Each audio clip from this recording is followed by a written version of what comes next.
Good evening, everyone. Guys, am I audible?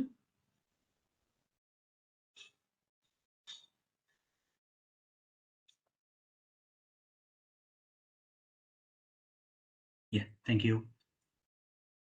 The last session, we were discussing with who is a hacker, what is the main difference between hacking and ethical hacking. We have also seen different type of hacker classifications. We were also discussing like what sort of skill set does this hackers have and all, right? So now, in addition to it, right, we have also discussed with some terminology, whatever we generally come across in the industry, right? So we'll continue on the same thing. We'll see what actually hackers are trying to do, how exactly they are trying to launch the attacks. So let us start with the discussion for today.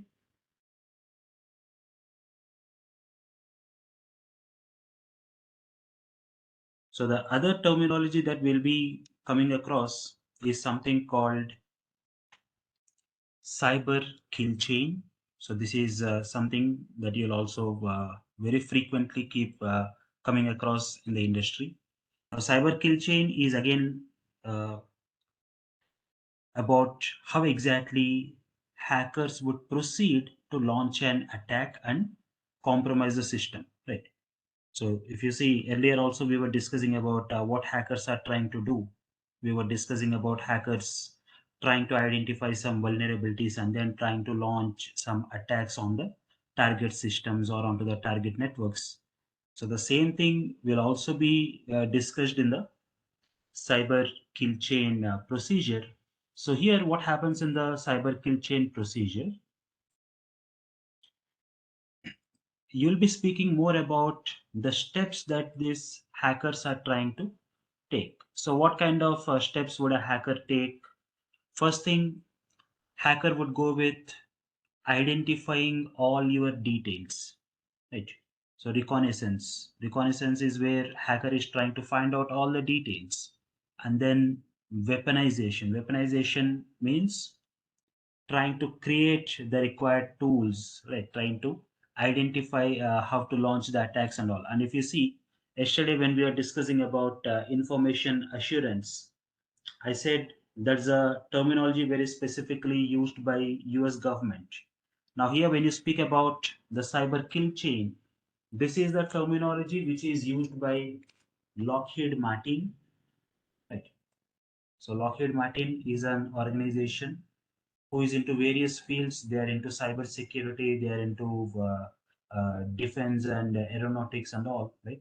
So according to Lockheed Martin, this is the kind of procedure what hackers are following. So let us see those things in detail. So the first thing, reconnaissance. So this is where attacker would gather all the information about the target. Now, if you are a hacker, right,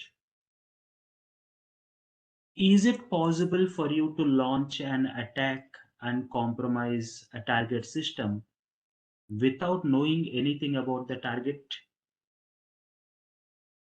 Say, for example, you are a hacker and you are trying to target, say, Zoom Technologies server.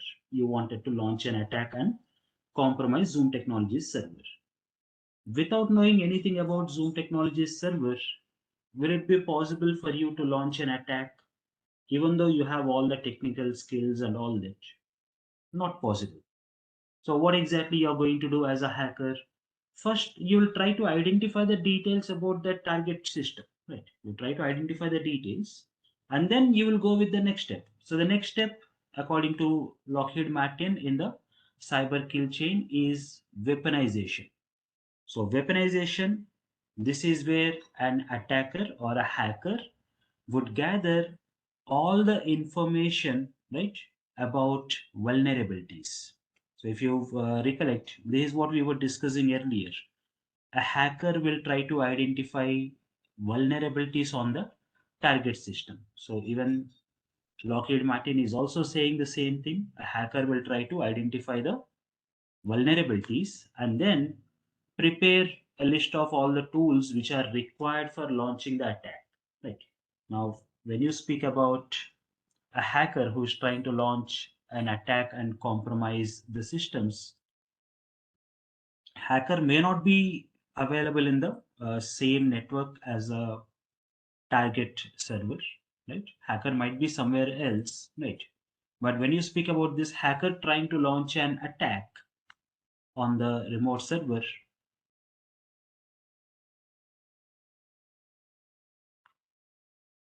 so this guy, the hacker, needs some information. So hacker needs some information about the server.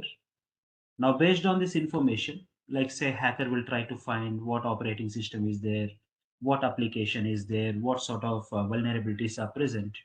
Now, based on the vulnerability, hacker will try to launch some attack. And this is what we were discussing in our earlier sessions also. So based on the vulnerability, a hacker is going to launch an attack. But to launch this attack, hacker would also need some software, right? So to launch an attack on the target system, hacker would need some software, right? So that's what a hacker is going to collect in the weaponization phase. Try to identify the vulnerability and then try to see what kind of tools might be required to launch this attack.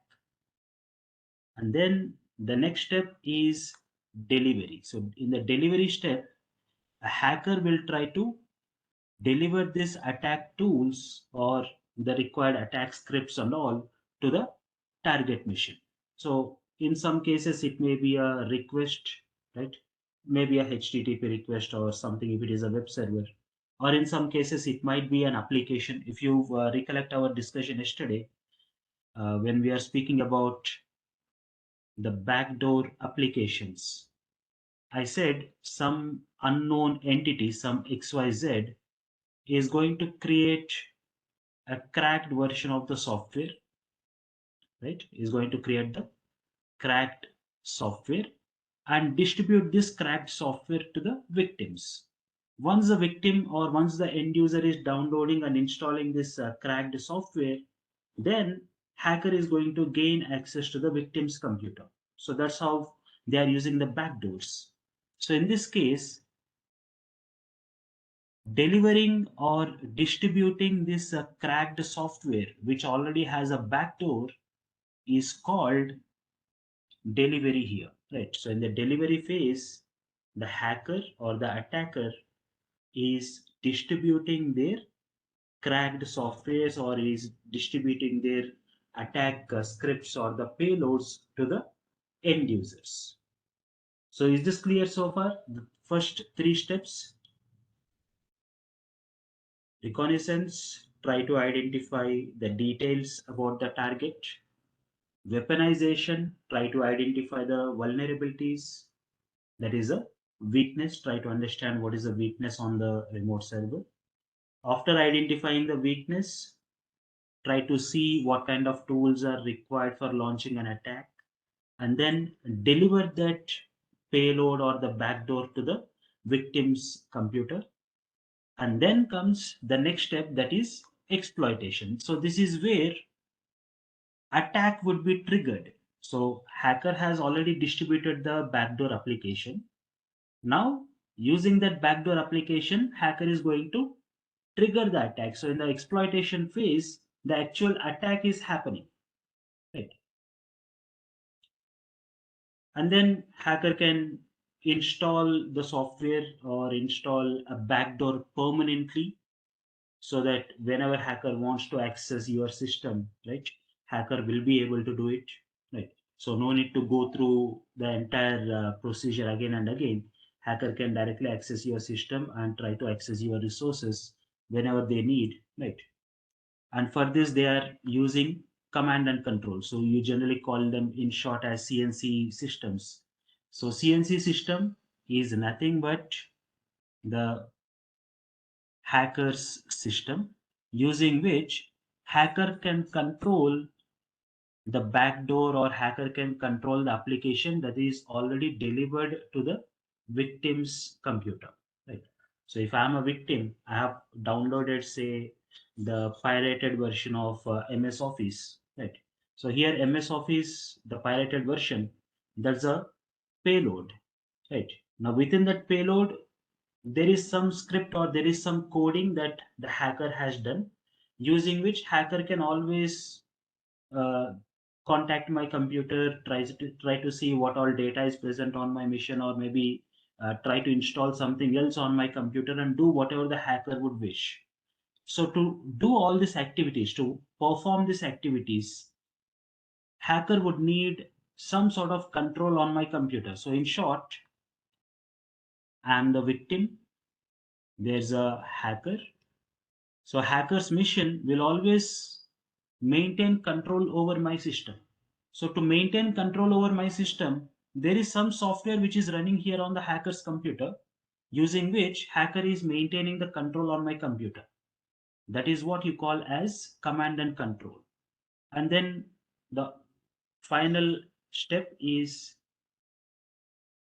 go through the objectives. So when a hacker is trying to launch attack on my computer or attack on my server, there is some reason.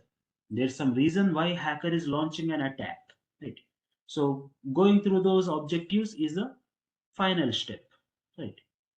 So hacker would try to perform these steps when they are trying to compromise a targeted system or maybe a targeted network, right? So is this clear, guys? What are the steps involved in the cyber kill chain? How hackers or attackers are trying to kill a system or trying to kill a network through internet?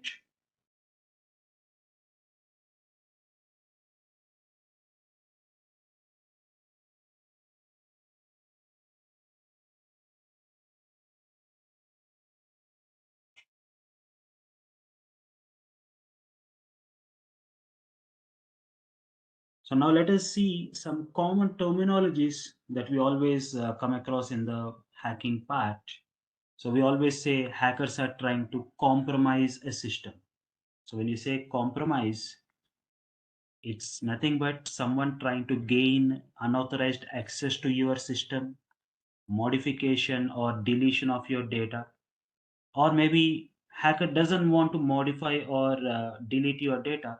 Hacker just copies all your data and then starts distributing your confidential data and all, right?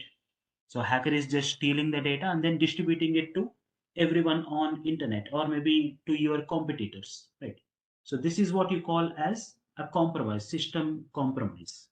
And hacker, as you already know, the person who is doing this kind of illegal task, we call the person as a hacker.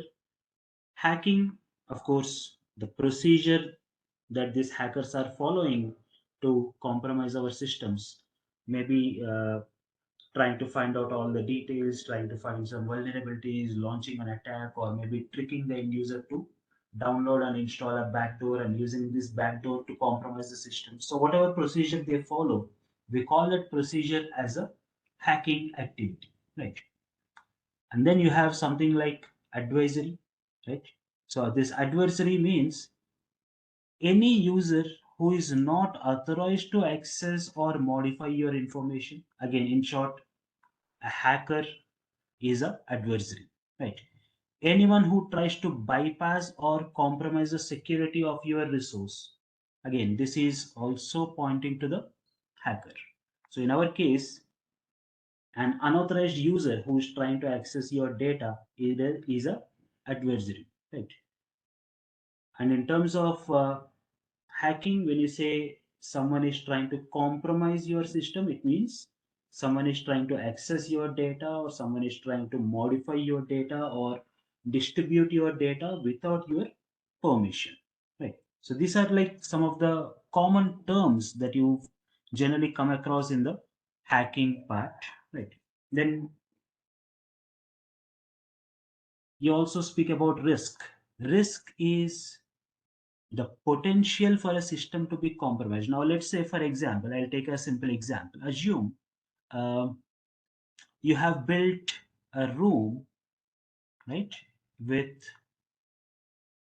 glass, and you are putting up $10 million in it. You have built a room, right? With glass on all the four sides and all, right? And in that room, you are putting up $10 million in cash, visible to everyone. So, is there a chance someone can try to break the glass, get in, and steal your money?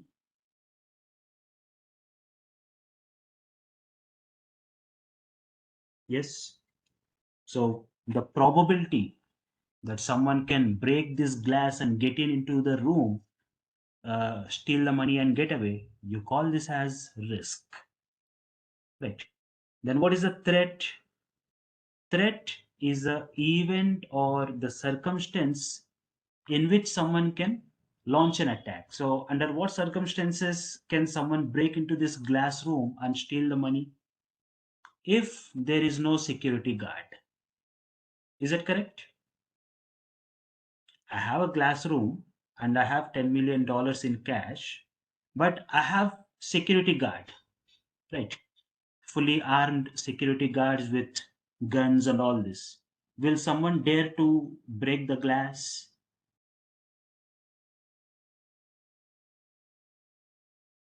So no one will dare to break the glass and get into the room when there is a security guard fully armed with a gun, weapons, and all.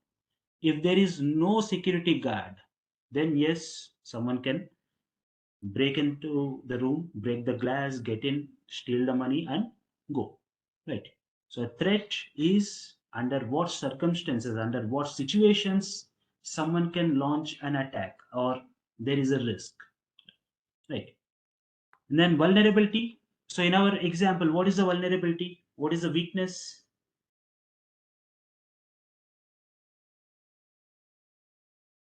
Yes, the weakness, as you guys say, is glass. Now, we all know glass is not a very strong material, right? And we cannot depend on a material like glass for securing something as valuable as, say, $10 million. So, forget about $10 million. Even if there are $100, glass is not a proper material which can be depended on, right? So, here the vulnerability in our example is the glass, right? Then you come across something called 0 day. You can also just write it as O day, right? A 0 day is something where you do not have a security patch.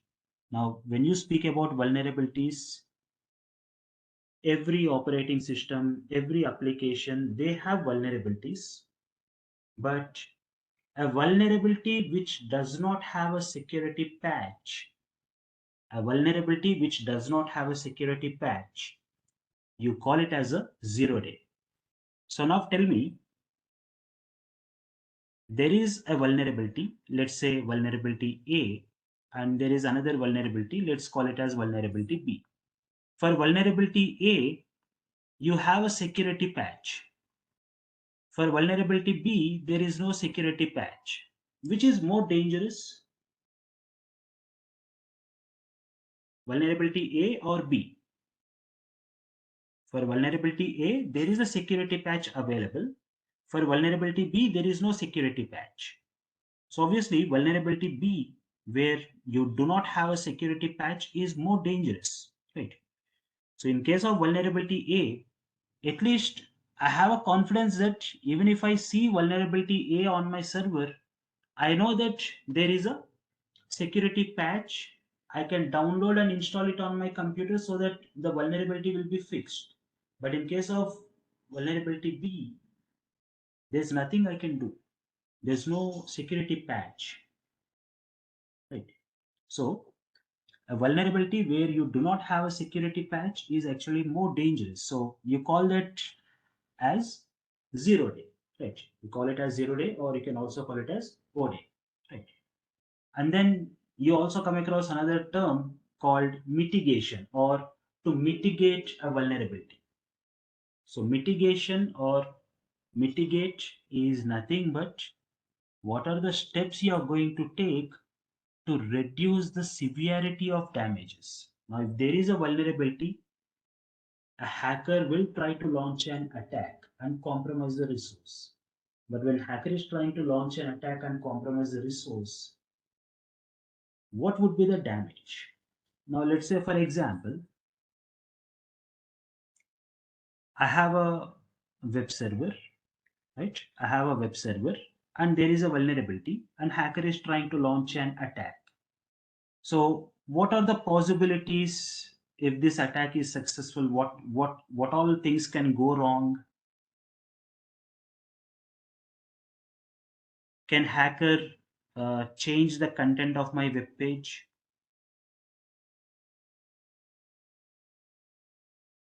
Right? So a hacker can try to change the contents of my web page because of this vulnerability, right? So instead of saying hello, welcome to Zoom, hacker can put a message, get lost, don't visit my web page. Right? Some nonsense. Right? So there is a possibility hacker can try to change the content of my website. Or hacker can redirect all the requests from my web page to hacker's web page. So whoever is trying to access my web page, right? Hacker can just redirect all their requests to the hacker's website. Or maybe in the worst case, right? Hacker can just crash my mission so that no one can access my resource, right? No one can access my resource. A hacker can crash my mission, right? So these are all like different possibilities. But let us say the server what I have hosted here is not a simple web page, but this web page also has some login page where user can enter their user IDs and passwords and login. Now in this case, is the severity increased? If it is a simple web page which only says hello, this is Zoom Technologies, right? Even if that particular content has been modified or something is going wrong, right? There's not so much of damage. But if let's say that web page also contains a login page where user can type their user ID, password, and login. Now, in what condition do we need a user to log in? So obviously, when you have some confidential data and you don't want this confidential data to be distributed to everyone, you are asking the end user to log in. Is that correct? When you have some important information which you do not want to disclose to everyone, you ask the user to authenticate so that you know is this the correct user or not, and only after authentication you will provide them access to the data. Is that correct? So now in this case, assuming a hacker is trying to compromise my web server which has some confidential data and all, but this data is only accessible after successful authentication. But let us say because there is a vulnerability, a hacker was able to launch an attack and compromise this. Can hacker get access to this confidential data?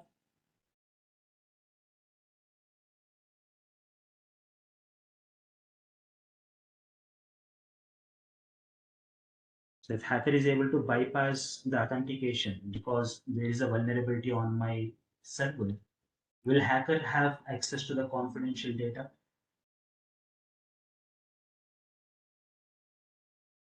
So hacker will be able to access the confidential data if hacker is successful in bypassing the authentication.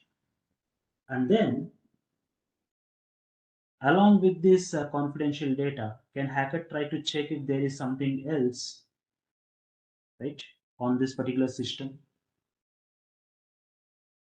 And if hacker is successful in finding out that there is some other data also, is there a chance that hacker can copy all the information, right? That is, hacker can try to steal all the information, start distributing it out, or start distributing it to my competitors? Yes. So when you have such kind of a risk, what are the steps you are going to take to reduce this damage? Right? What sort of steps you are going to take to reduce the damage? This is what you call as mitigation. Right? So mitigation is the procedure or the steps that you are going to take to reduce the damage if there was a successful attack. If hacker is successful in launching an attack and compromising your mission, what are the steps you are going to take to reduce this particular damages? Right. So is that clear?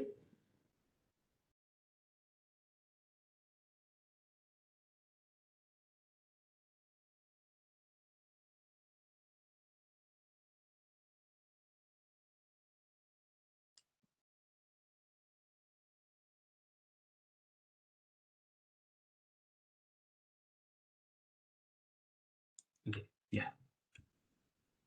So now let us start with our first concept. So as I said, hackers are trying to identify vulnerabilities on target systems and then try to launch an attack on the network. Right. So hackers are first trying to identify some vulnerabilities on the target system, and based on these vulnerabilities, hackers are trying to launch the attacks. Right. So this is what you call as vulnerability based hacking. Right. So we'll see what is the procedure that a hacker has to follow in the vulnerability based hacking attacks. Right. So when you go with the vulnerability based hacking, the first step that a hacker has to follow is something called footprinting.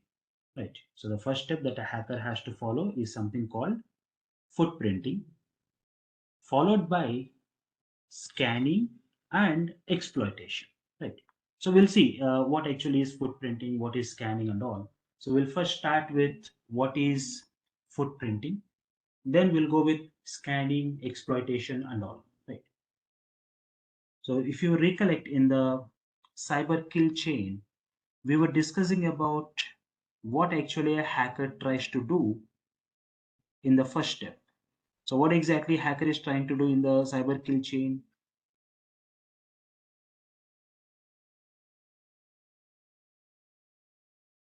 So hacker is first trying to identify the details about the target, find out what all details are there, right? So based on the details, hacker can try to launch some attack and compromise it, right? So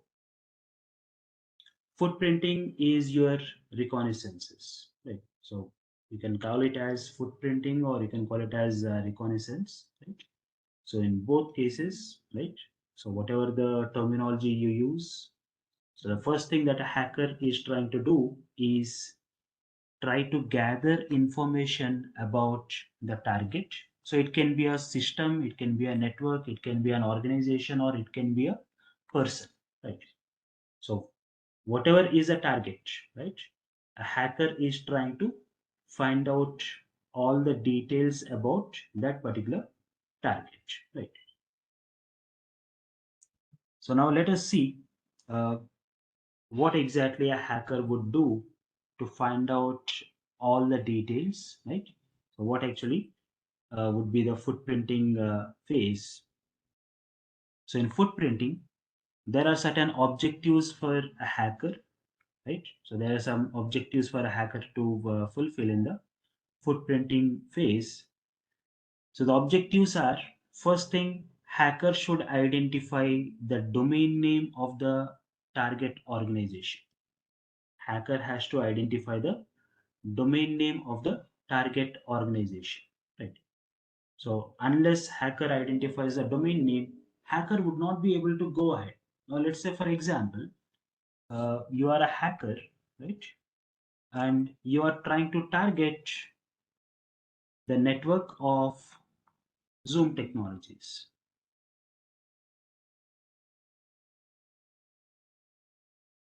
Right? You are trying to target the network of Zoom technologies. So now, without knowing anything about Zoom technologies or without knowing anything about their servers, will it be possible for you to launch an attack?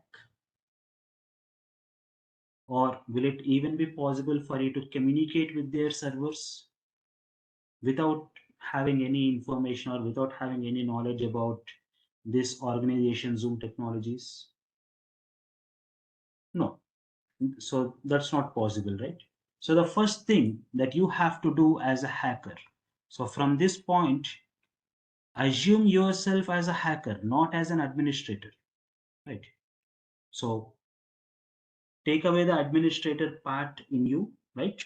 Hide it somewhere else. So as of now, you are a hacker, right? So if you are a hacker and you have a target to launch an attack on some server, right? The first requirement is find out the details.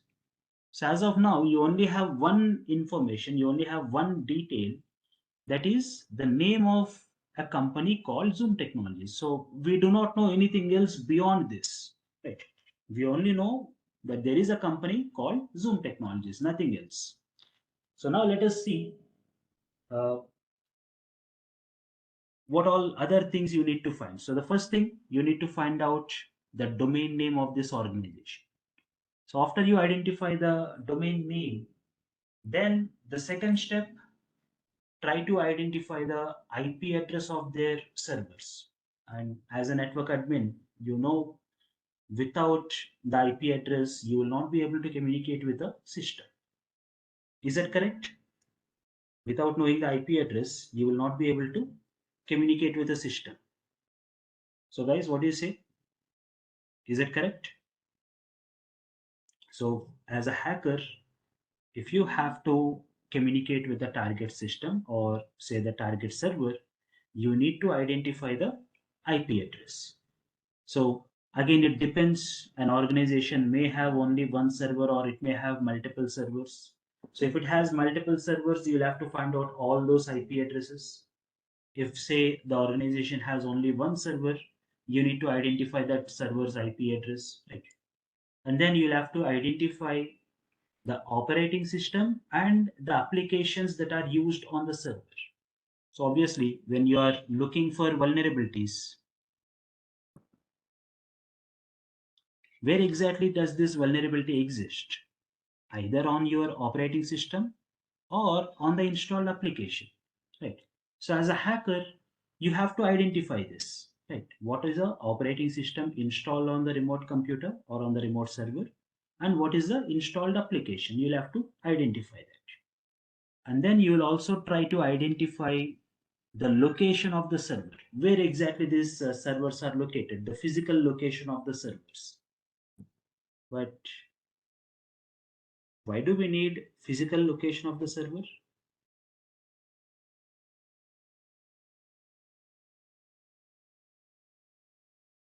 Does the security of a server depend on its physical location?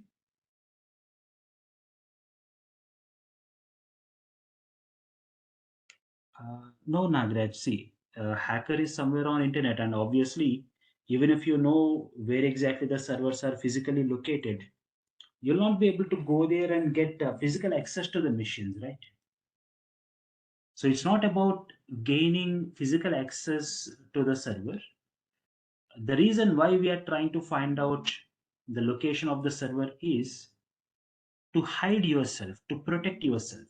Now, say for example, you are trying to target a server which is hosted in USA, and you are trying to do this attack from, say, Hyderabad, right?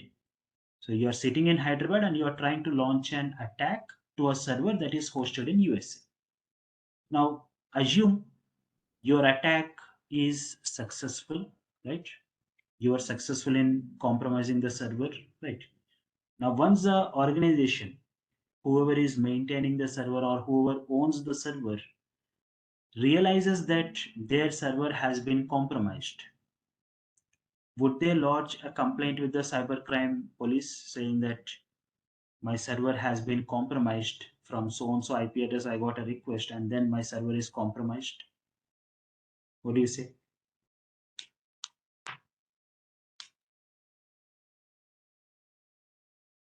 So the company, whoever owns the server, will lodge a complaint, right? So from so and so IP address, I got a request and then my server has been compromised.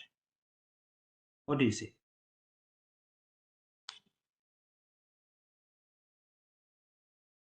So if they are lodging a complaint, saying that from so and so IP address I got a request and then my server was compromised. Based on the IP address, will the cybercrime police try to identify your details? From which country are you? From which city? Who is your internet service provider? Who are you? Or maybe try to find out your details from the ISP. So cyber police will try to find out all the information. So now, being a hacker, do you want someone to trace you?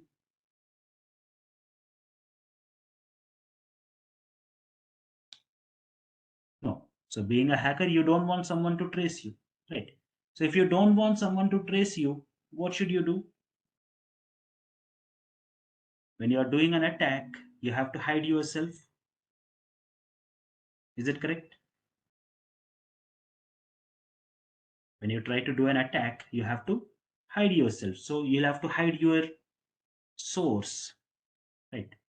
So the target organization or the company should not know where exactly this attack is originating from, right? So at least they should not be able to see your real details, right? So when you'll be able to hide yourself, when you know where exactly the remote servers are physically located. So based on the physical location of the servers, you can try to see which location would be better for you to hide yourself, right? So in case of my example, you are trying to launch an attack on a server which is hosted in USA. Launching an attack from India, is it really a good idea?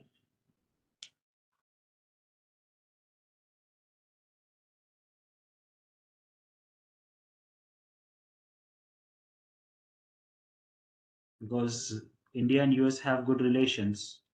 Trying to launch an attack from India towards a server that is hosted in US is not a good idea, right? So when there is a request coming from the US government, Indian government will ask your ISP or your service provider to provide all the information, right? But let us say you try to hide yourself somewhere in China and then you try to do an attack, then will it be safe? Will your information be protected?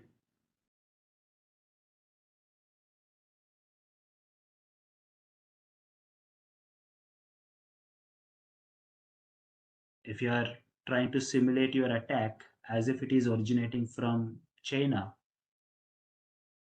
So, in short, the server that's in US is seeing that attack is coming from China.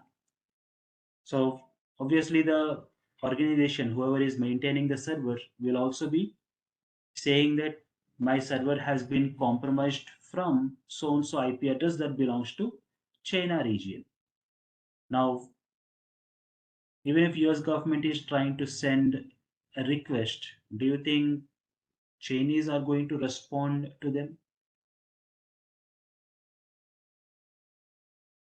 They don't have such good relations as what India has with US and all, right?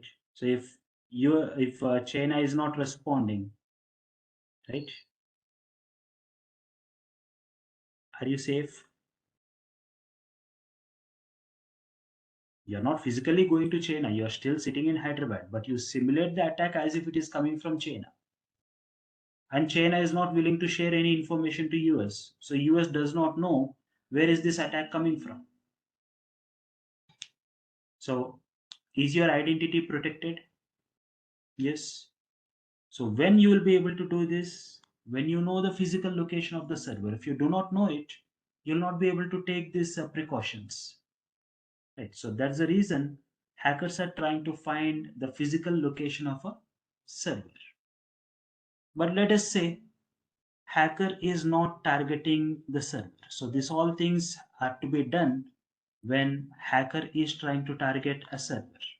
But say as a hacker, you are not targeting the server, but you are targeting the person. You are targeting a person who works for, say, Zoom Technologies.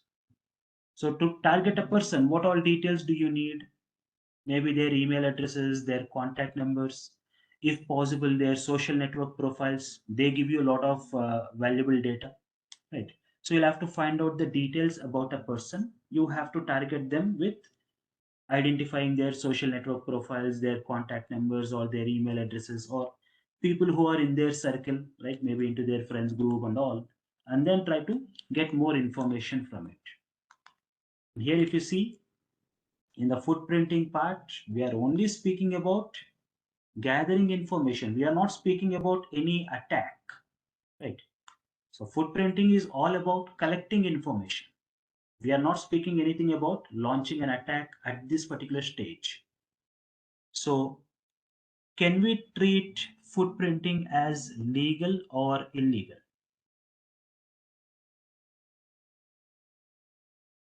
So guys, what do you say? Should we treat footprinting as legal or illegal?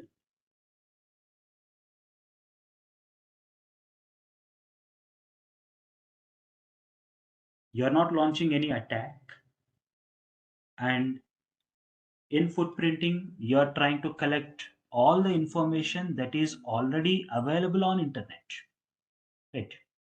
So you're not going to directly contact the server.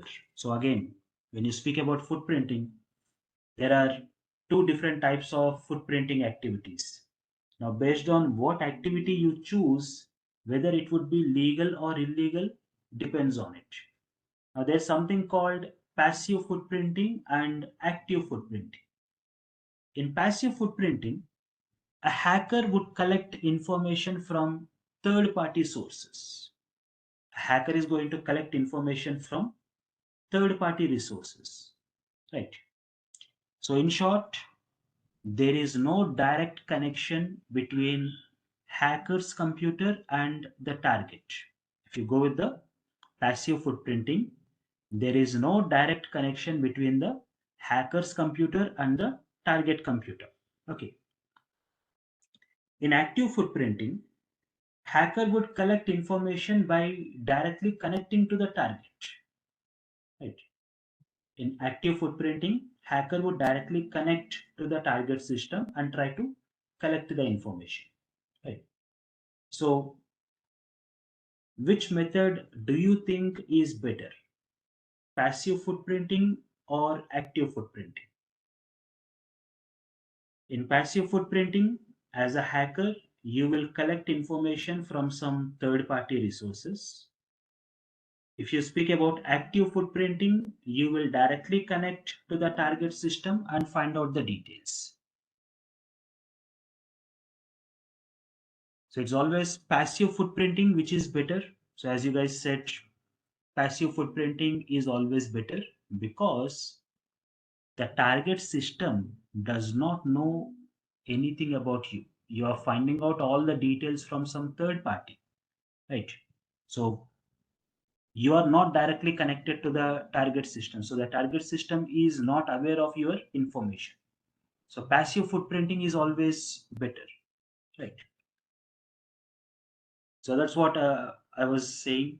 In the first step, you are trying to find out the details of our organization, like what is the domain name and all that. And based on that, you will try to identify the uh, further details. So to find out the domain name, the most simplest thing, search with the organization name on any search engine. So whatever search engine you are comfortable with, Google, Bing, Microsoft, Yahoo, Ask, any search engine, right? So just go to the search engine, type the name of the organization. So once you type the name of the organization, search engine will tell you what is their website. Now, based on the website address, you can extract the domain name. Say, for example, I am searching for, say, Microsoft. So I've just given a search term as Microsoft. And Google is saying www.microsoft.com is a website. Now, from this, we can easily identify that www is a reference to their website. So, temporarily, let us not consider this. We are left with Microsoft.com. So, can we easily identify the domain name if we know what is the website address? Yes, we can easily identify the domain name if we know what is the website address. Now, how do we find out website address? Just go to a search engine, type the company name, you'll get the website address. And have you done this activity thousands of times earlier? Is this something new? How to find out the website address of an organization?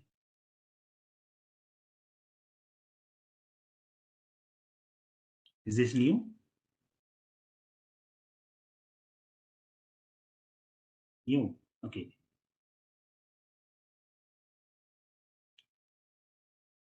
So trying to find out what is the domain name of an organization is not a very difficult task as it seems to be, right?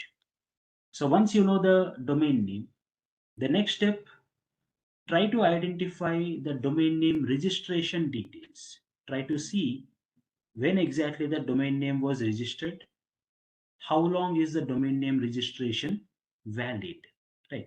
To do this, you can go with the website who.ease. Now you may be thinking, what does the domain name registration have to do with launching an attack, right?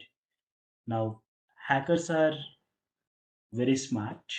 So what these people started doing, they see how long is a domain name registration valid. So whenever an organization takes a domain name, that particular domain name is not permanent, right? So that particular domain name has to be purchased for a specific duration, right? So maybe for 1 year or 2 years or 5 years, like this. Now let us say, for example, there is a domain, some ABC, which is about to expire on 19th of November 2022. Right. So this particular domain is about to expire on 19th of November 2022. Now what happens if the organization did not renew the domain name? Will they still be able to access the domain name and host multiple services on that particular domain name? Say on 20th of November, they will not be able to host services and all based on the domain name because they no longer have rights on that particular domain. Now let us say, as a hacker, you have found that this abc.com domain name was not renewed and you buy this. So hacker is purchasing this particular domain name abc.com, right? So now, can you host a website or can you host a email server or anything on that abc.com domain?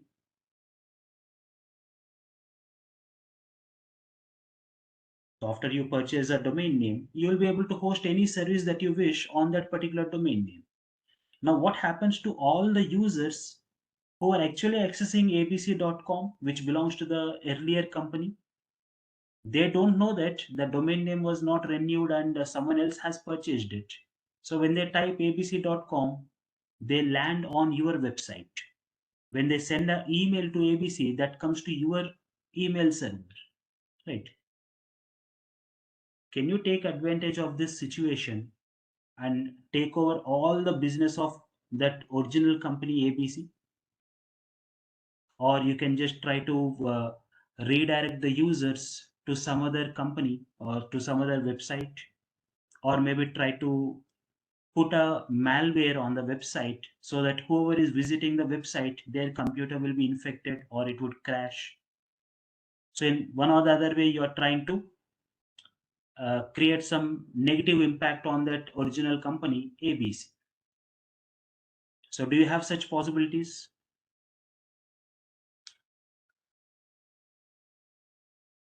So you have those possibilities if you gain control on the domain abc.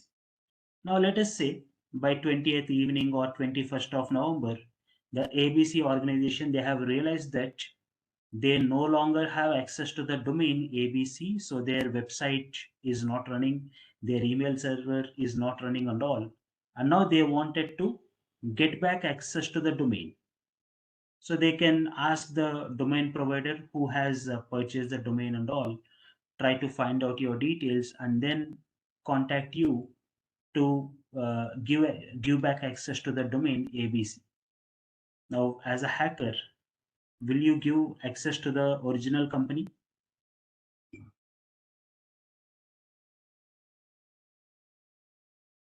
It depends. As a hacker, it's up to you. You may give back access to that original company or you may not give.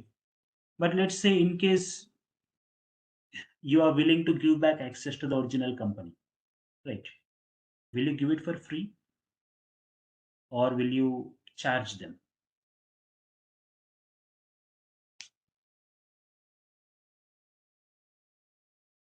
So you will charge them. You will never give that domain access for free, right? Now, let's say for this domain name ABC, as a hacker, you have spent, say, 1000 rupees. You have spent 1000 rupees to purchase a domain name. Will you give back access to that company ABC for 1000 rupees only, or will you demand a much higher price?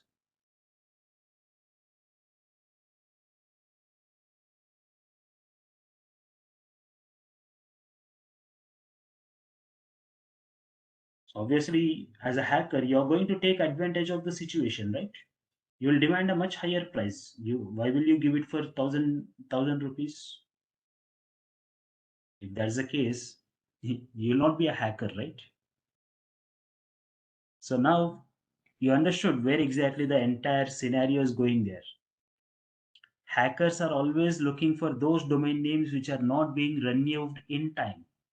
Hacker would purchase a domain, and once the company realizes that they lost access to the domain name, right? And they try to contact whoever has purchased the domain, then they start demanding the organization for a very higher amount, right? And where did hackers get this idea from? Any guess? How did hackers get this kind of idea?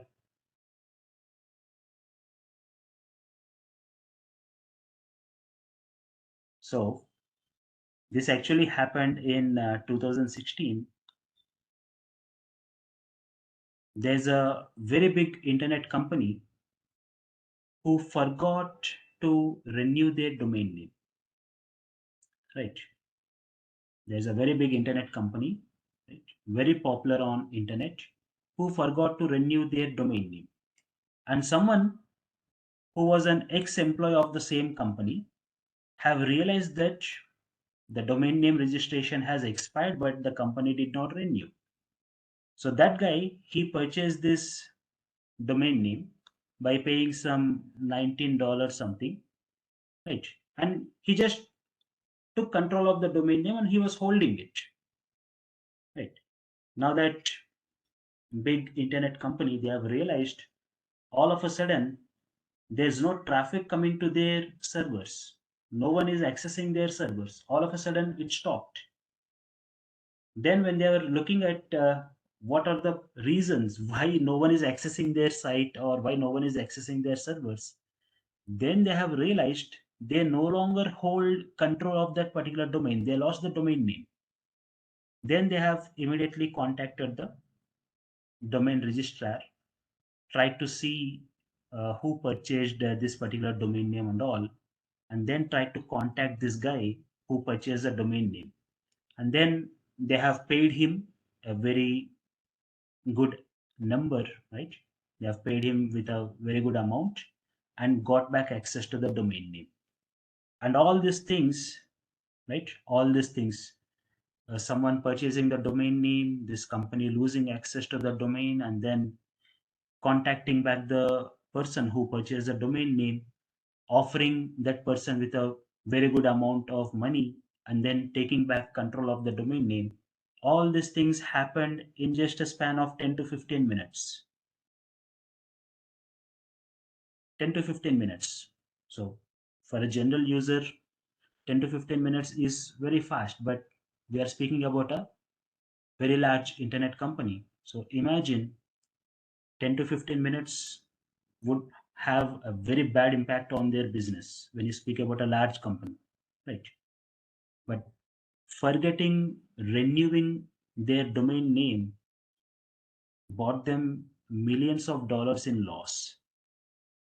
So to overcome that, just to make sure that they get back access to the domain, they have paid this person, right? Of course, neither this guy would disclose nor that company would disclose how much they have paid, right? But a very big number, a very big amount of money was paid to get back access to the domain, right? So now from all this event, hackers have now taken inspiration. Okay, when this has happened with such a big company, why don't we keep checking some popular domain names or some possible targets, whatever we have?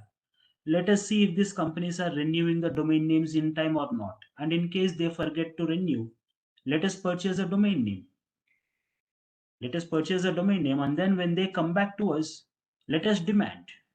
So that's how hackers have started looking for this domain name registration details and registration validity details and all. Right. So you got the reason why hackers are looking for the domain name registration information.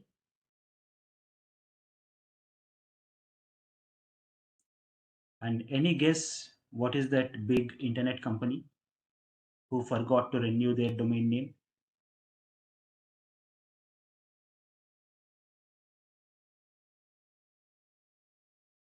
Uh, no, not Facebook.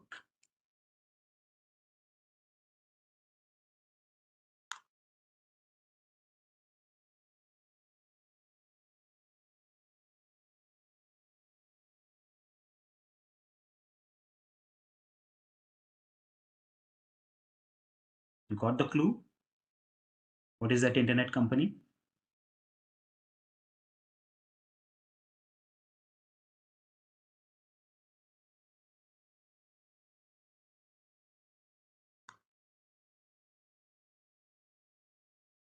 There is a company who forgot to renew their domain name.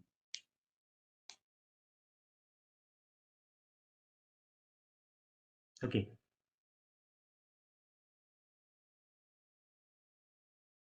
So got it, guys? Who is the one who forgot to renew their domain name?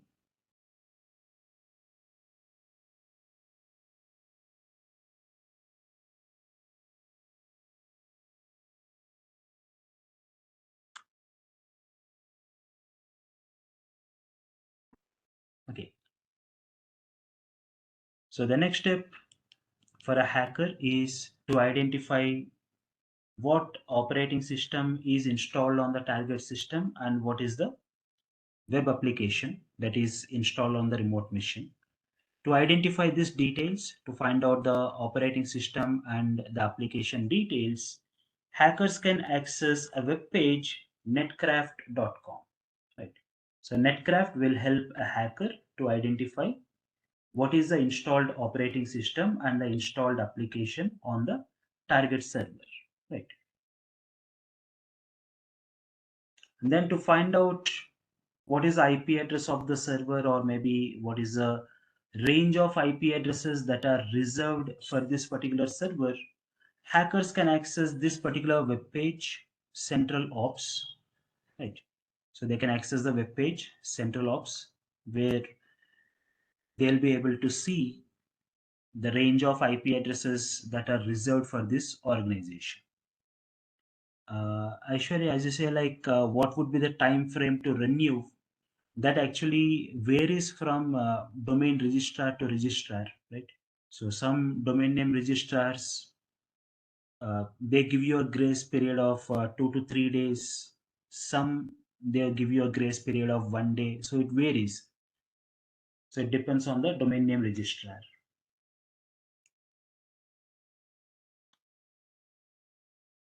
Okay. And then to find out the DNS records associated to a domain, hacker can access a web page viewdns.info. So using this web page viewdns.info, hacker can try to identify how many DNS records are associated to a domain name. So based on the DNS records, hacker can try to identify what all servers are available and what exactly they are configured to do. Uh, yeah, when it comes to how long an organization can hold it, you can register a domain name for 1 year, 3 years, 5 years, 10 years, right? So it's not permanent. So maybe for every 5 years or every 10 years, you have to keep on renewing this domain name registration.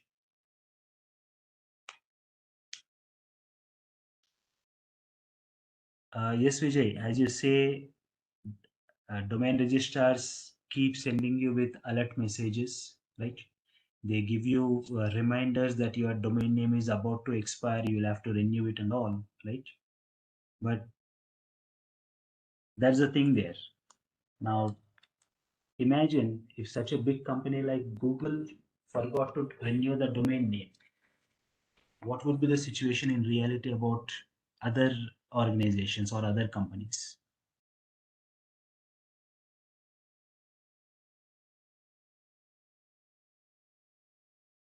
Yeah.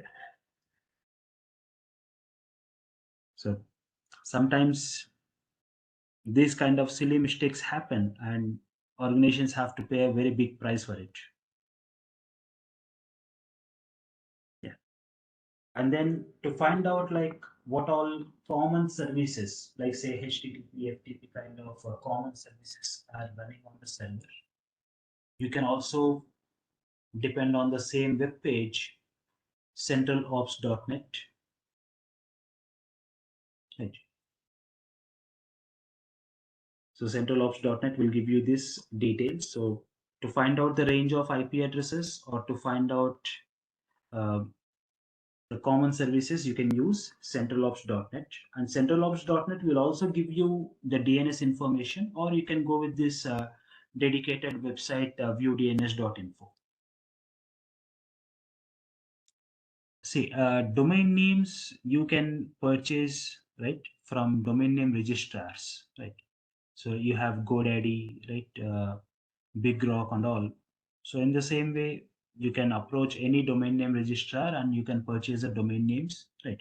So you'll have to first check if that particular domain name is available or not. If it is available, based on how popular is the name or based on the top level domains and all, they give you a price. And if you are okay with the pricing, you can go ahead and purchase a domain.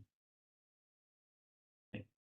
Now, to find out the location of a server, you can use this particular web page, whatismyipaddress.com, and then give the IP address of the target server.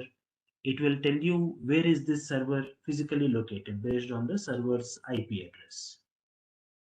And sometimes hackers they also try to capture your IP address details or capture your device details and all, like what I was showing you in the demo session earlier, right? So for that, hackers can just create a simple link, try to send a link to the end user, right? So link of anything, it can be a link of a web page, link of a image or some document or something.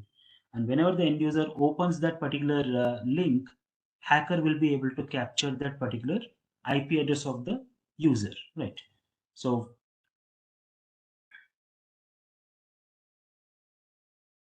for that, hackers can use this particular website, grabify.link. So using this grabify.link, a hacker will be able to capture the IP address details of the end user. So from which IP address you are accessing that link or you are accessing the web page can be captured using this Grabify. So you can uh, see like all these things. We'll see all these things practically, right? So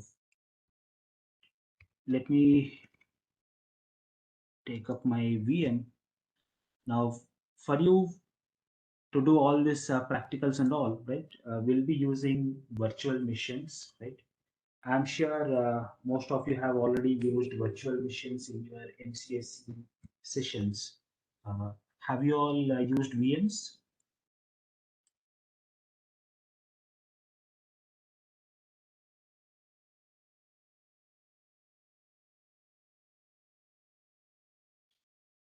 right? So for your MCSE practicals and all, you have used virtual machines. So even here, for this practicals, we will be using virtual machines, right? So I'll also be sharing you this VMs and all, so you can download them, right? I'll also show you how you can start these virtual machines on your system and all, right? So for our practicals, as I said earlier, there are some practicals which are better done in Windows. There are certain things which can be done from Linux environment, right? So we'll be using Windows 11 for using the Windows based tools, right? Windows 11 VM. And for the Linux based practicals, we'll be using Kali Linux, right? So Kali is a Linux operating system which is designed for this kind of activities, launching attacks and all that. So for the Linux based tools, we use Kali Linux, and for the Windows based tools, we will be using Windows 11 virtual machines, right? So here, uh, when it comes to our footprinting practical, the first thing that a hacker is trying to do is identify the domain name of an organization, right? So to identify the domain name of an organization, as we discussed earlier, hacker can access any search engine, right? So there's nothing specific like you only have to use this, so you can use any search engine. So let's say I go with Google, and here all you need to do is type the organization's name, right? So let me type the name of the organization. So I'm typing it as Zoom Technologies, and here as you see, it says the website for this company, Zoom Technologies, is https zoomgroup.com. So if you see this, they are not using www name, right? So they are directly saying https zoomgroup.com is the website, right? So from this website address, now did we get the domain name of this organization?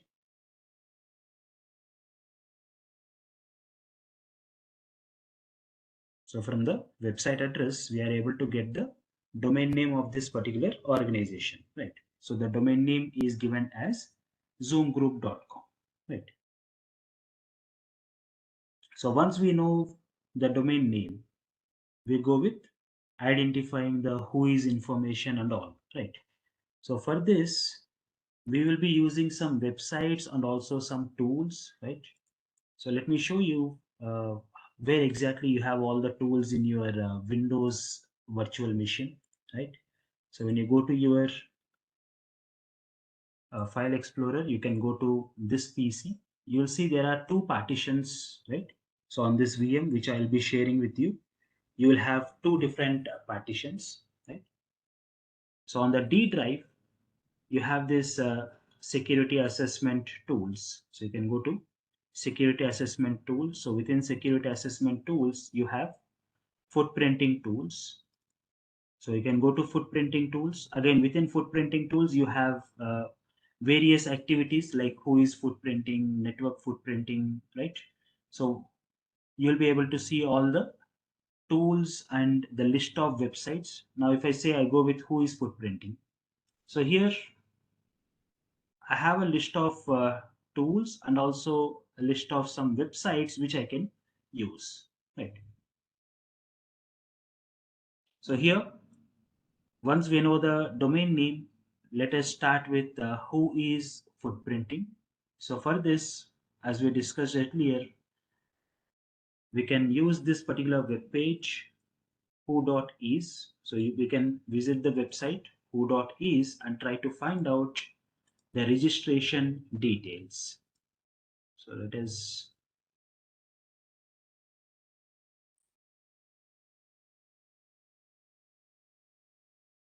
go to who.is.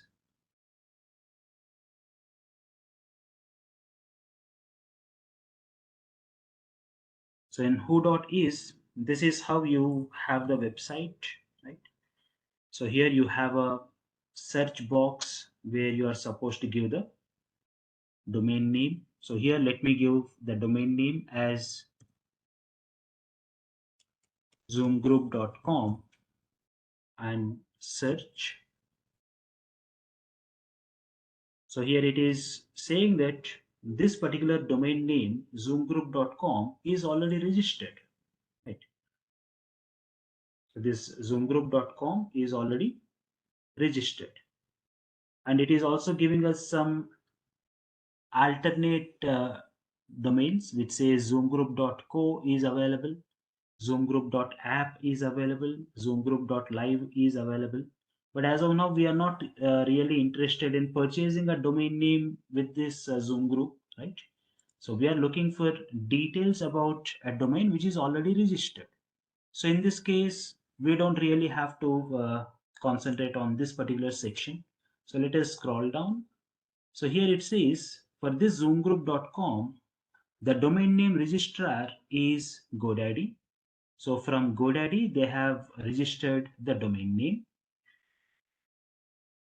and the registration details are like this. So it says the domain name was registered on 11th of May 1998 and is valid till 10th of May 2026. Right. So we can see when exactly the domain name was registered for the first time and how long is this registration valid.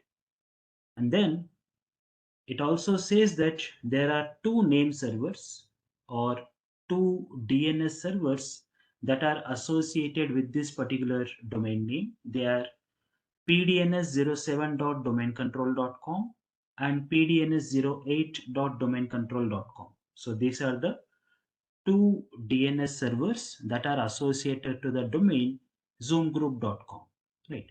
And it is also giving us the IP address of this DNS servers, right?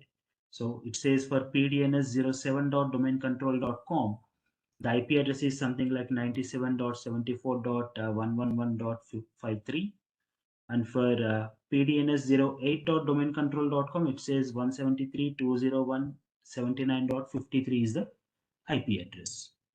So this is how we got the who is information, right? So you can either go with who.is, or as you see, you have multiple websites which you can use, right? So going with any of this website, you will be finding the same details.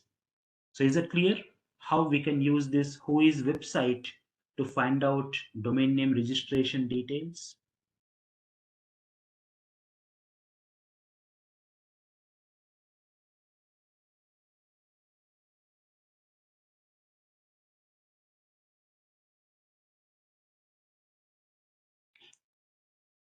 Uh, Sandeep, when you say how exactly they are disclosing all the information, they are disclosing this information to make sure that as a end user, you will be protected. You will know whether are you communicating or are you connecting to a genuine site or not. Okay. And here, if you see all this information, whatever we have seen in Whois, we are collecting this information from publicly available database. So we did not break into Zoom Technologies network or into their servers to find out this information, right? So this detail was already there on internet, and now we are accessing it. Right? So is this active footprinting or passive footprinting?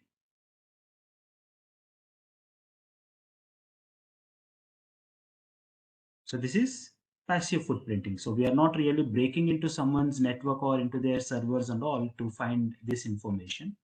We are collecting the data which is already available on internet. So this is passive footprinting, right? And the same way, like how you have different websites to show you the who is information, you also have different applications which you can use to find out the details. Now let's say I go with the application who is.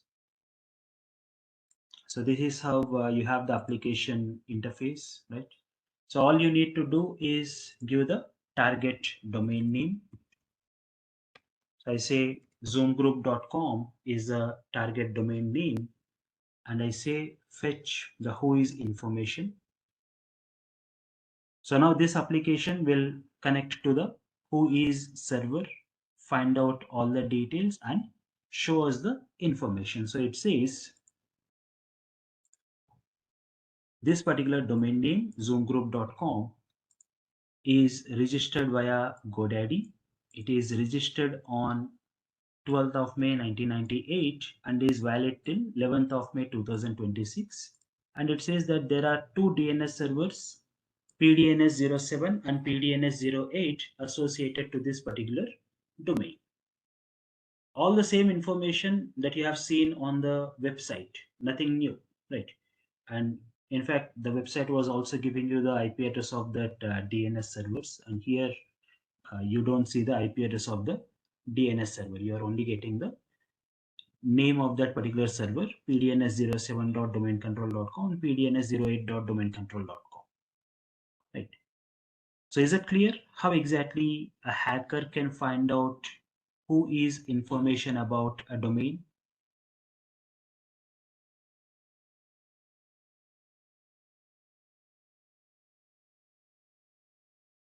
Okay, so this is how you can get the information by accessing a website or maybe by using some who is tool that's from Windows operating system. Now the same details, the same who is information, you will also be able to get it by Kali Linux. So in Kali Linux, let us see how exactly we do that.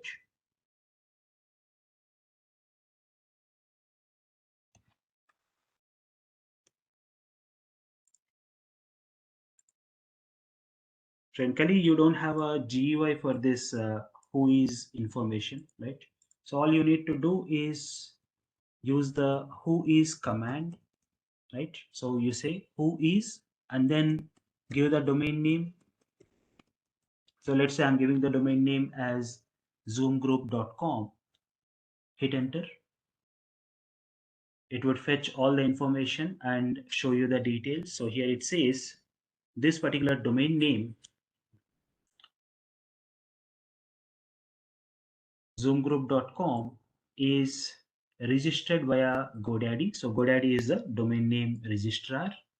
Then it says the domain name was registered on 11th of May 1998 and this registration is valid till 10th of May 2026, right?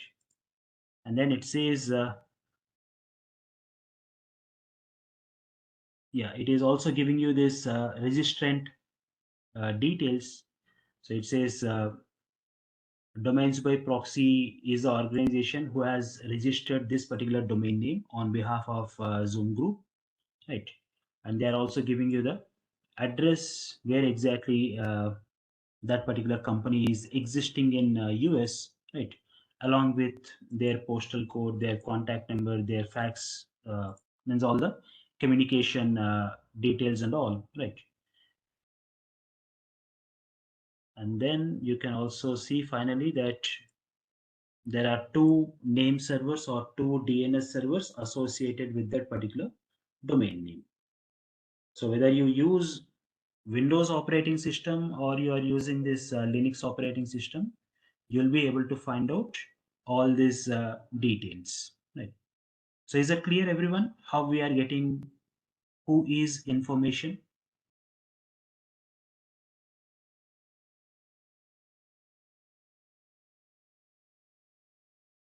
Okay, so in some cases, right, whether you use Windows or Linux, you are going to get the same kind of results. But I'm showing you with the available options, what you can do in Windows, what you can do in Linux environment. So you have an idea of both the platforms.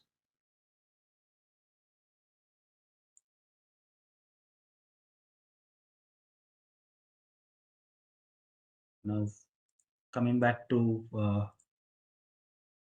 the Windows one, after who is information, the next step that you are trying to do is find out the network details. Network details like what is the IP address of the server, or how many IP addresses are available for this particular server or for this network, right? So to do that, as I said, you have some websites and you also have some tools, right? So you can access this web page, technical info, which will in turn redirect you to centralops.net, or you can directly type centralops.net. So if it is via technical info that you are accessing, you visit technical info website, go to tools, and then within tools, you see this option, domain dozer. No need to submit anything, just say submit. No need to give the domain name or anything. You'll be redirected to the centralops.net web page where the actual domain dozer application is available. So in this domain dozer application, you have to give the target domain name. So let me say, I'll give the domain name as zoomgroup.com, and I say, please show me with the domain records, network records, DNS records, and also the service scan. Service scan means what all services are running on that particular server.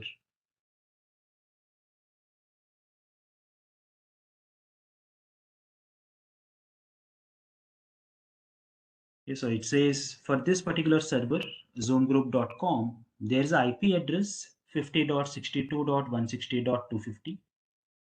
And then, as usual, you have the same domain who is records available. So this one says zoomgroup.com domain is registered via GoDaddy, and it is registered in 1998, 12th of May, and is going to expire on 11th of May 2026. So gives you with all the information about the domain name registration, how many DNS servers are associated with the domain, all the same data that we have seen so far, right? Nothing new. And then coming to the network records, it says the IP address of the server is 50.62.160.250, and this IP address belongs to a range 50.62.0.0 to 50.63.255.255. So this IP address of the server belongs to this range, right? So any IP address in this particular range can be used for hosting the server. But who owns this range of IP addresses? So this range of IP addresses are owned by GoDaddy. So GoDaddy is the one who owns this range of IP addresses. So now guys, can I say GoDaddy is hosting the website of Zoom Technologies, or GoDaddy is hosting the server of Zoom Technologies?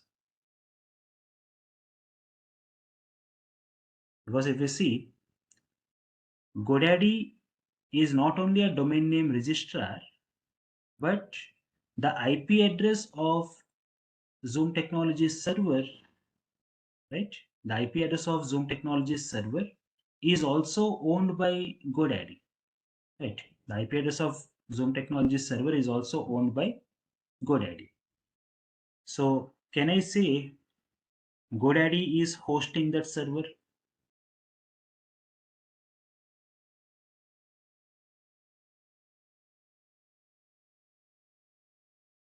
Yes, we can say GoDaddy is hosting the server because see, uh, if say Zoom Technologies is hosting the server, right? Zoom Technologies should have internet connection, maybe from some ISP, right? And that ISP is going to give the public IP address for the server. Now here, that public IP address, whatever is available for Zoom Technologies server, belongs to GoDaddy. So who is hosting the server now? Zoom Technologies or GoDaddy?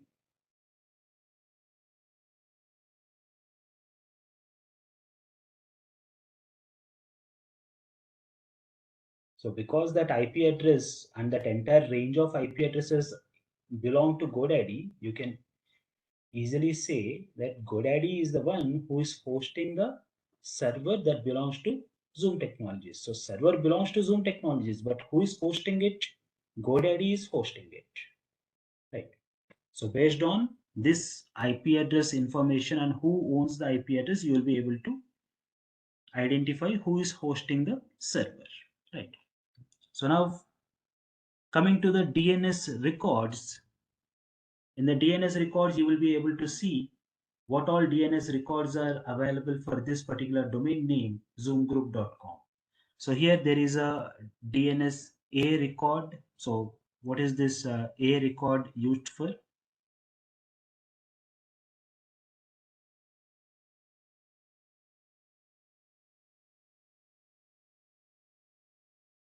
Alias address, right? So pointing you to a IP address or pointing you to a host, right? So there is a host address.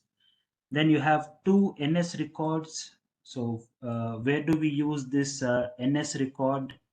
What is it useful for?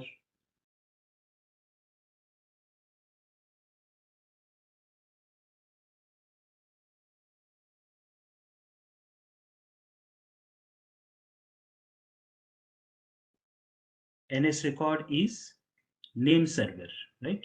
So we can also say this is a DNS server, right? Now here if you see, or even in the earlier Whois website, we have seen that there are two DNS servers associated to zoomgroup.com domain. Now, what is the job of a DNS server?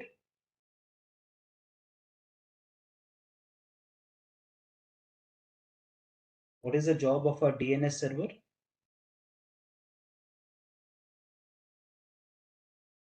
So whenever you are trying to request a domain name or a host name, DNS server will tell you what is the IP address of that particular host or that particular domain, right? So name to IP address conversion is the job of this DNS server. So now here you have two servers. You have two servers, PDNS07 and PDNS08, and both have the same responsibility. So can both the servers be active at a time? Two servers both doing the same job? No. So one server will be the primary, the other server will be a backup. So for some reason, if the primary server is down or it is not responding, then the backup server will start responding to your DNS queries and all. Now, how do we identify which is a primary server among these two?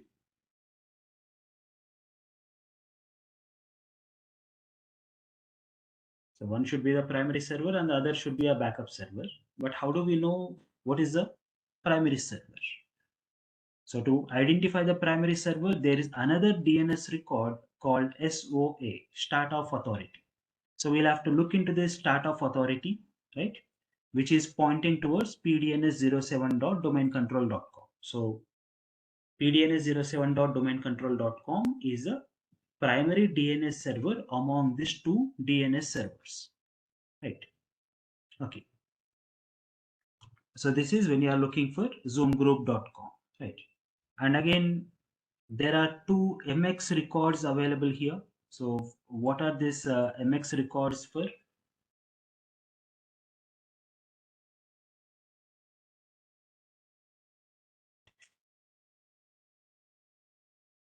Guys, so where do we use MX record?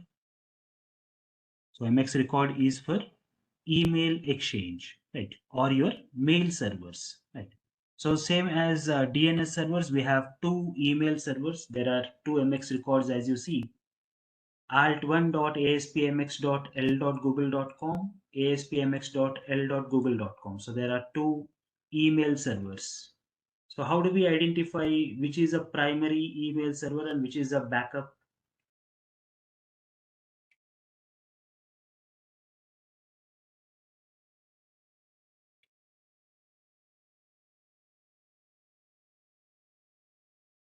So here for email servers, you have to see what is a preference value.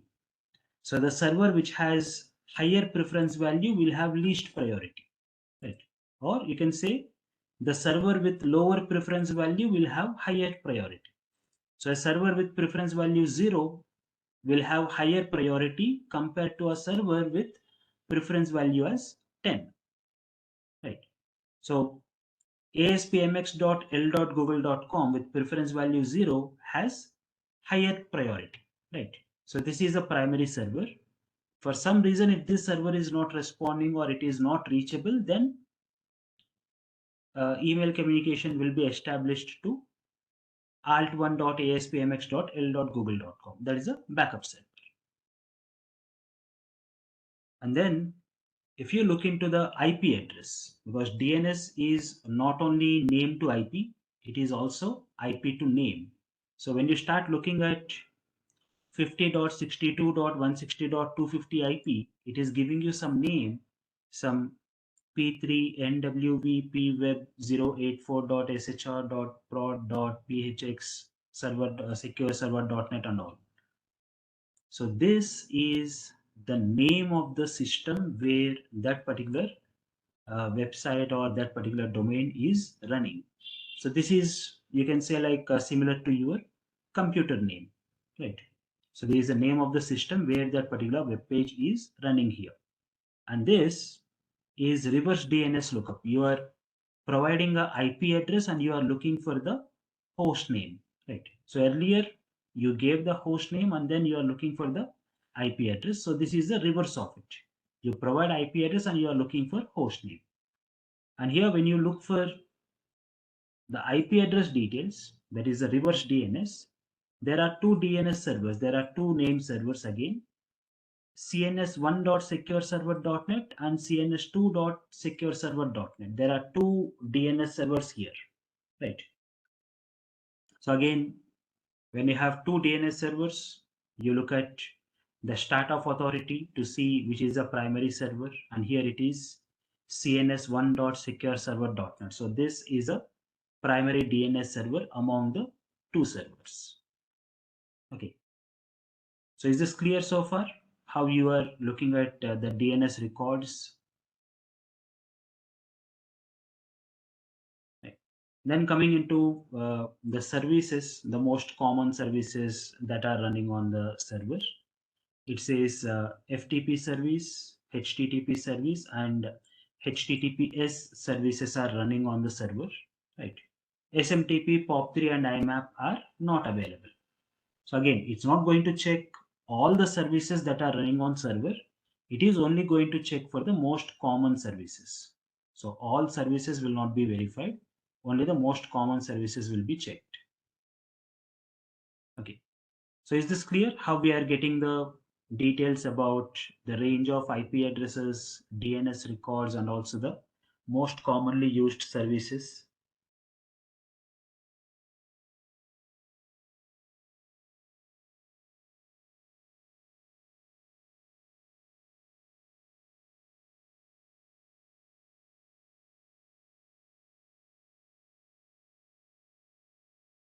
Yeah.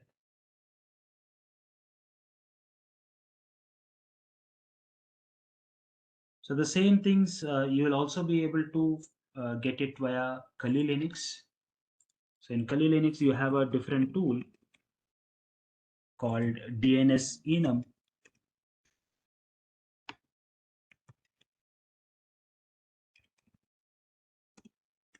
So you say DNS enum and give the domain name. So it tells you like how many DNS records are available. So see here. So the host address for zoomgroup.com domain is 50.62.160.250.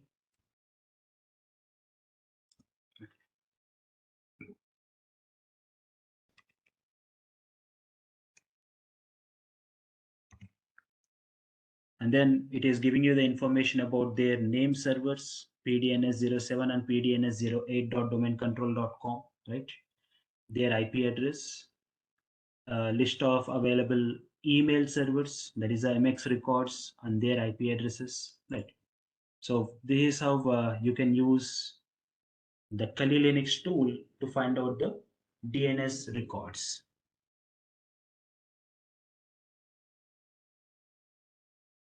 Okay, so is this one clear, guys? How we can find the DNS records and all in Kali Linux?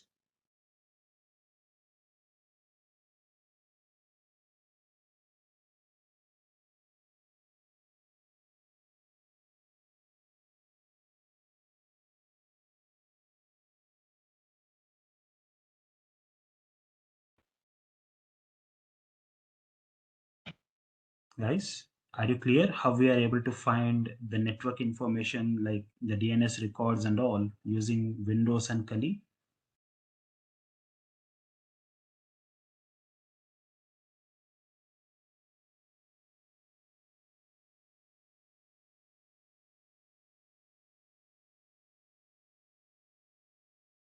Okay. Yeah. So not only this network information, we'll also be able to find out more details about the server, the website, and all. Right. So we'll see what all other kind of details we can collect using this footprinting tools in our next sessions. Right. And before we end today's session, I just wanted to check if what do we say, like from the next session tomorrow, can we start the session 1 hour early? Uh, not for the entire course duration, for a 1 week duration,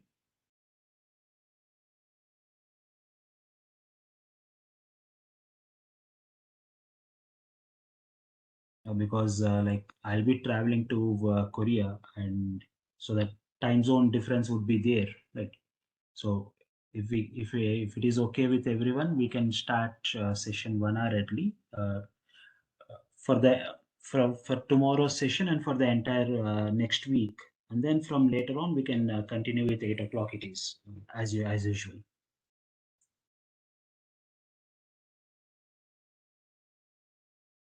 Yes, Indian time 7 to 9.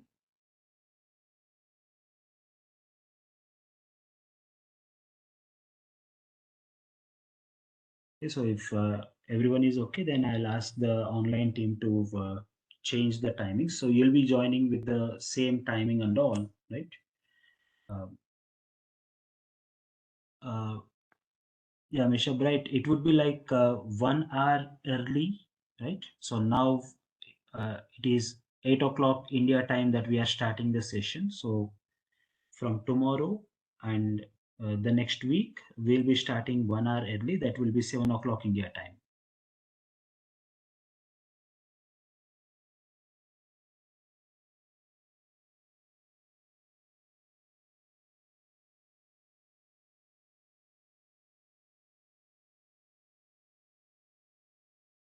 Okay. Yeah. And uh,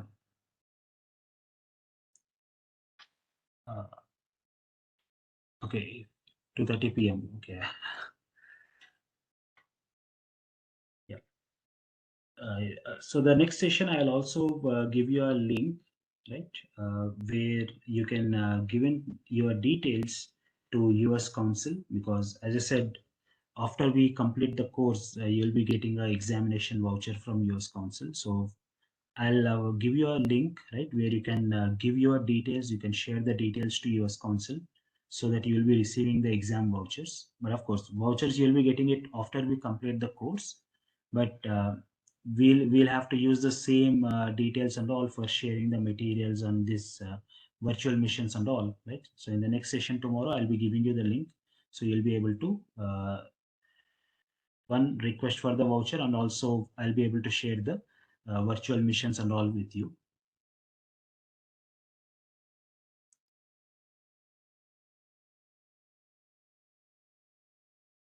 Yes, WhatsApp group link also I'll be sharing it in the next session. Okay.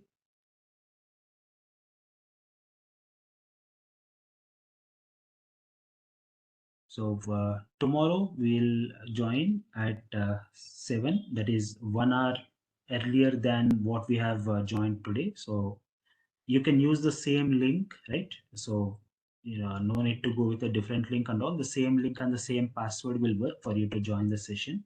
But we'll be joining 1 hour early. Thank you all.